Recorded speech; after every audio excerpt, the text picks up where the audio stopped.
नमस्ते। I hope कि आप सभी अच्छे होंगे। पिछले 2 अध्याय में हमने राम के जन्म के बारे में पढ़ा और राम ने किस तरह से शिव धनुष को तोड़ा। आज हम राम विवाह के बारे में पढ़ेंगे। चलिए देखते हैं। राम जनक के मंत्री द्वारा राम लक्ष्मण का समाचार पाकर राजा दशरथ बड़े आनंदित हुए। धनुर्यज्ञ की बात सुनकर तो वो उनके आनंद का ठिकाना ही ना रहा। महल में जाकर उन्होंने सब समाचार रानियों को सुनाया। रानियां भी फूली न समाई। उन्होंने ब्राह्मणों को दान दक्षिणा दी। गुरु वशिष्ठ की आज्ञा लेकर राजा दशरथ बारात की तैयारी करने लगे। हाथी घोड़े और रथ सभी सजने लगे। छैल छबीले सवार घोड़े नाचने लगे। गुरु वशिष्ठ और राजा दशरथ दिव्य रथों में बैठे चतुरंगिनी सेना के साथ बारात चल पड़ी और 5वें दिन मिथिला जा पहुंची।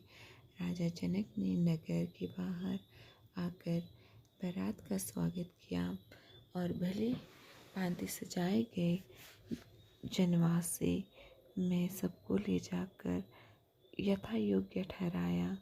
विश्वामित्र को जब राजा दशरथ के आने का समाचार मिला तब दोनों राजकुमारों के चरण छुए और कहा, मुनिवर, और आपकी कृपा से ही यह शुभ दिन मुझे देखने को मिला। राजा जनक की सारी नगरी जगमग जगमग कर रही थी। एक एक घर, एक एक द्वार बंधनवारों से सजा था। चारों ओर मंगल गीत सुनाई दे रही थी। राजमार्ग और राजमहल में दर्शकों का अपार भीड़ थी। विवाह मंडप मणियों और हीरों के फूल पत्तों से सजा था। मणियों के बने भौरे और तरह तरह के पक्षी विवाह मंडप पर जड़े थे, जो हवा चलने से गूंजते और कूजते थे। चारों राजकुमारों को लेकर गुरु वशिष्ठ के साथ महाराजा दशरथ विवाह मंडप में पधारे। बहुमूल्य वस्त्रों आभूषणों से सुसज्जित चारों राजकुमारियों को लेकर राजा जनक भी मंडप में आए। राजमहल की अनेक स्त्रियां भी सजकर विवाह देखने पहुंची।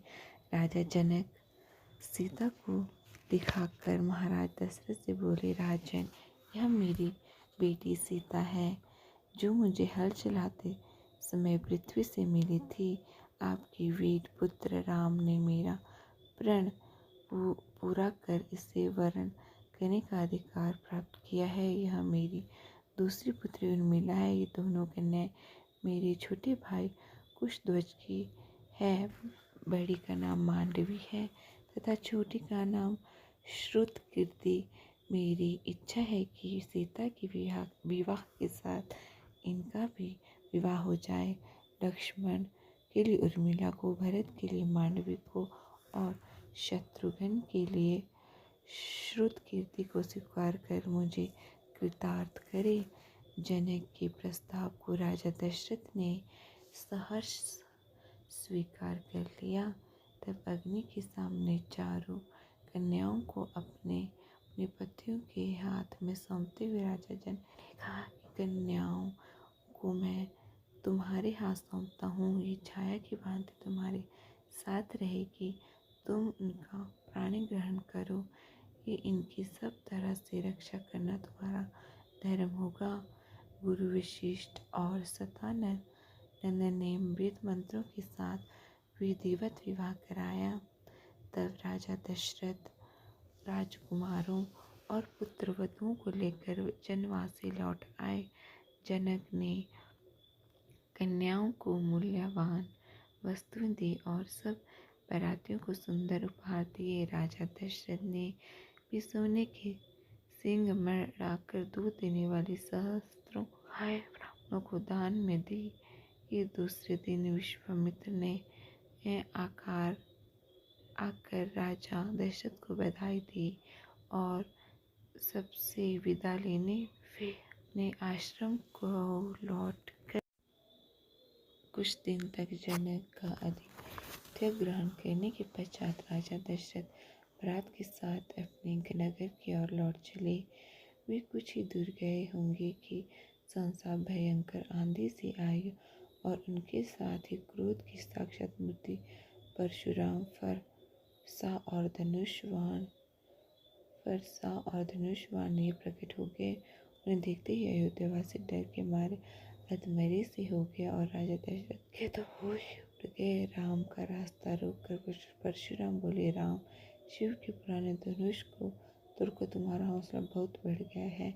मैं तुम्हारे अहंकार को चूर करूँगा। राजा दशरथ ने गिड़गिड़ाकर परशुराम से बड़े अनुनय विनय किए और राम पर अनुग्रह करने की प्रार्थना की। परशुराम ने दशरथ की बात सुनी अनसुनी कर दी और राम से फिर बोले, मैंने इस धनुष को चढ़ाओ, यदि ना चढ़ा सके तो तुम तत्काल मेरे इस फरसे का आहार बनोगे। यह सुनते ही राजा दशरथ तो बेसुध होकर गिर पड़े। तेजस्वी राम निर्भीकता से बोले, मेरा रूप आप देखना चाहते हैं तो देखें।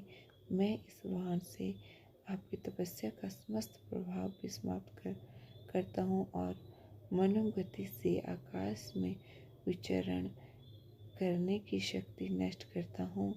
परशुराम हतप्रभ हो गए। उन्होंने राम की स्तुति की और आशीर्वाद दिया और यह प्रार्थना की कि तप का फल भले ही नष्ट कर दे, परंतु मनोगति नष्ट न करे, जिससे मैं महेंद्र पर्वत पर लौट सकूं।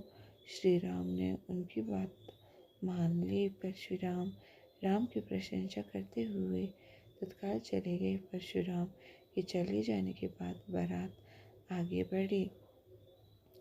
बारात के पहुँचते ही अयोध्या में घर घर आनंदोत्सव होने लगे।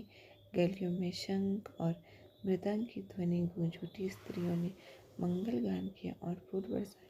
रानियों ने पुत्रों और पुत्रवधुओं की आरती उतारी। उस समय राजा दशरथ के भवन शोभा देखते ही बनते थे। राजकुमार शील गुण संपन्न पत्नी पाकर बड़े प्रसन्न थे। सीता जी के अनुपम रूप गुण सेवा से श्री राम और सास ससुर सब संतुष्ट थे। राजकुल में दिन दिन सुख समृद्धि की वृद्धि होने लगी। समस्त कौशल राज्य का भाग्य जग गया। इसी के साथ आज का अध्याय हमारा यहीं पर समाप्त होता है। कल हम फिर मिलेंगे अपने नए अध्याय के साथ। तब तक के लिए मुझे दीजिए इजाज़त। नमस्कार।